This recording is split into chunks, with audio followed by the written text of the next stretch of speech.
მოგესალმებით მეგობრებო, გიბრუნდებით ახალი ვიდეოთი. დღეს მე ამ ვიდეოში გაჩვენებთ თუ რამდენად საფრთხის შემცველი შეიძლება იყოს უცნობ Wi-Fi-ის ქსელებზე და განსაკუთრებით დაუცველ Wi-Fi-ის ქსელებზე დაკავშირება. ჩვენ გავაკეთებთ შეტევას და ასევე ამ ვიდეოში გაჩვენებთ ერთ-ერთი საინტერესო შეტევის ტიპს, რომელიც გამოყენებითაც შეგვიძლია გავტეხოთ ამ კონკრეტულ кейსში Google-ის აკაუნტი. ასევე აქვე გავცემთ ერთ ძალიან საინტერესო კითხვას პასუხს, რომელიც მეც პირადად ბევრჯერ მიმიღია ეგ კითხვა და დარწმუნებული ვარ ამ სფეროში ვინც არის, მათთვისაც ძალიან ბევრჯერ უკითხავთ Facebook-ს გამატეხინებ ძმა. ამ კითხვაზე პასუხი არის, რომ შესაძლებელია არსებობს რაღაც გზები, რითიც შეიძლება გავტეხოთ კონკრეტული სოციალური ქსელები, Google აკაუნტები და ასე შემდეგ. და ერთ-ერთი გზა არის სწორედ ის შეტევა, რასაც დღეს ჩვენ გავაკეთებთ, აი ამ პატარა მოწყობილობის გამოყენებით, რომელსაც ქვია ESP32.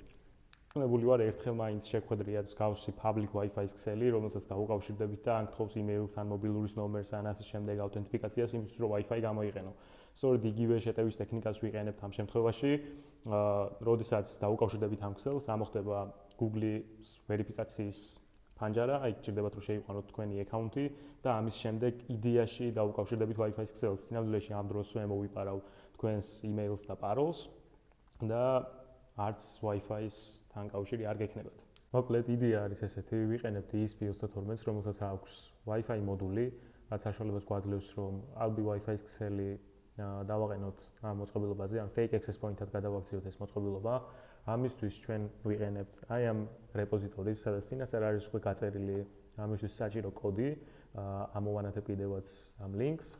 აქვე გვაქვს ძალიან კარგად გაწერილი README, რომელსაც შეგიძლიათ მიყვეთ და თქვენ თვითონ დააყენოთ მარტივად. ამისთვის გამოვიყენებ პირადად Visual Studio და ამ სტეპების ბოლომდე მიყვანის შემდეგ თქვენ უკვე საშუალება გექნებათ, რომ გქონდეთ ალბი access point-ი და გააკეთოთ შეტევა. მოდი გაჩვენებთ აქვე შეტევასაც. პირველ რიგში გვჭირდება, რომ უბრალოდ შევაერთოთ დენის წყაროზე ეს მოწყობილობა. მოდი ამ შემთხვევაში უბრალოდ შევაერთებ კომპიუტერზე USB-ის გამოყენებით და როდესაც ეს ჩაირთვება, გახსნის ყალბ access points და ჩვენ თუ კი დავაკვირდებით აქ Wi-Fi-ის ქსელში ამოვარდება, გამოჩნდება წესით ჩვენი ეს free Wi-Fi. თუ კი მე ამაზე დავკონექტდები, ნახოთ რა მოხდება. ავტომატურად გამიშვა აუთენტიფიკაციის პანელზე, სადაც ჭირდება რომ შევიყვანო Google-ის აკაუნტი. მოდი შევიყვან აქ რაღაცა test mails.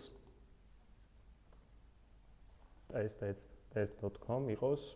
დავაწევით next. აქ ჭირდება რომ პაროლი შევიყვანო. მოდი იყოს test 1 2 3 და ამის შემდეგ წესით მე უნდა ვიყო დაკონექტებული. მაგრამ ეხლა რა ხდება? მე თუ კი შევალ სამართავ პანელზე, რომელიც არის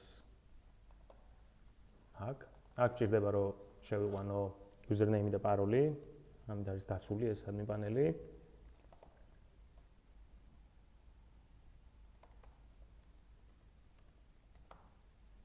მაშინ გამომიჩნდება ესეთი admin პანელი, სადაც ხედავ რომ თურმე ის email და paroli, რაც წერან დაკონექტებულმა user-მა, ანუ ამ შემთხვევაში მე შევიყვანე, შემომივიდა პირდაპირ აქ. ასე შემიძლია მოვიპარო Google-ის აკაუნტი. ასევე ეს კონკრეტული საშუალებას მაძლევს, რომ დავარქვა ნებისმიერი სახელი ამ Wi-Fi-ის ქსელს, მაგალითად, მოდი დავარქვათ subscribe და დავასეივო უბრალოდ. და ვნახოთ რა მოხდება. აქ ვნახავ წესით უნდა ამოვარდეს ახალი Wi-Fi-ის ქსელი, რომელსაც ეწერება subscribe ამ შემთხვევაში. აი, და ეს არის აქ.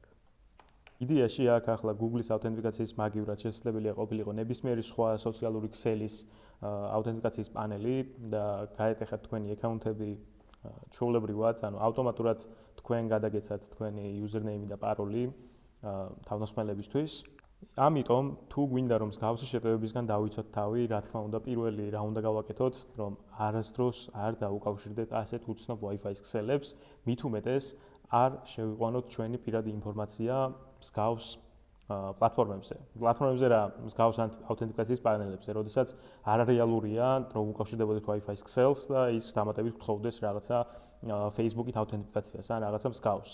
და ამისა დამატებითი უსაფრთხოების მიზნით მე გირჩევდით რომ დაგეყენებინათ two-factor აუთენტიფიკაცია, ანუ მარტივად რო აგიხსნათ აი კოდი რომ მომდის მაგალითად მეილზე ან მობილურის ნომერზე იმისთვის რომ აუთენტიფიკაცია გავიარო ჩემს აკაუნტზე, აი მაგას გულისხმობ ზუსტად. გარდა ამისა, თუ მაინც გჭირდება რომ გამოვიყენოთ ღია Wi-Fi-ის ქსელები, მაგრამ არა მსგავსი кейსის შემთხვევაში, როდესაც არ გთხოვს რაღაცა კატასტროფა ბარათის ინფორმაციის შეყვანას ან რაღაცა აკაუნტების შეყვანას და ისე აუთენტიფიკაციას, უბრალოდ მარტივად თუ კი დაუკავშირდებით, მაინც რეკომენდირებულია ასეთ ქსელებთან დაკავშირების შემდეგ, რომ გამოიყენოთ VPN-ი, არსებობს რაღაცა უფასო VPN-ებიც, რომელიც შეგიძლიათ გამოიყენოთ, მაგრამ კარგი იქნება თუ უფრო ფასიანს გამოიყენებთ. შევაჯამოთ, ანუ არ უკავშირდებით უცნობ Wi-Fi-ის ქსელებს, განსაკუთრებით არ შეყვავს ჩვენი პირადი ინფორმაცია მსგავს ამოვარდნილ ფანჯრებზე, არ ვაძლევთ არანაირ ბარათის ინფორმაციას, ვაყენებთ უსაფრთხოების მექანიზმებს two-factor-ის და კიდე დამატებითი მექანიზმები თუ არის შესაძლებელი და თუ კი მაინც დამატებით გჭირდება რომ გამოვიყენოთ მსგავსი Wi-Fi-ის ქსელები, ანუ უბრალოდ პაროლის გარეშე რომელიც არის და უბრალოდ ღია Wi-Fi-ის ქსელია კაფეებში და ასე შემდეგ, მსგავს ქსელებზე ვიყენებთ VPN-ს. დღეისთვის სულ ეს იყო, თუ მოგეწონათ ვიდეო, დაალაიქეთ, გამოიწერეთ არხი, დატოვეთ კომენტარი. ასევე გილოცავთ დამდეგ ახალ წელს, გისურვებთ ჯანმრთელობას, ასევე რა თქმა უნდა, უსაფრთხოებას, დარჩით უსაფრთხოდ და გისურვებთ ყველაფერს საუკეთესოს 2026 წელში. შევხვდებით შემდეგ ვიდეოში, არ თქვა. შევხვდებით მომავალ წელს.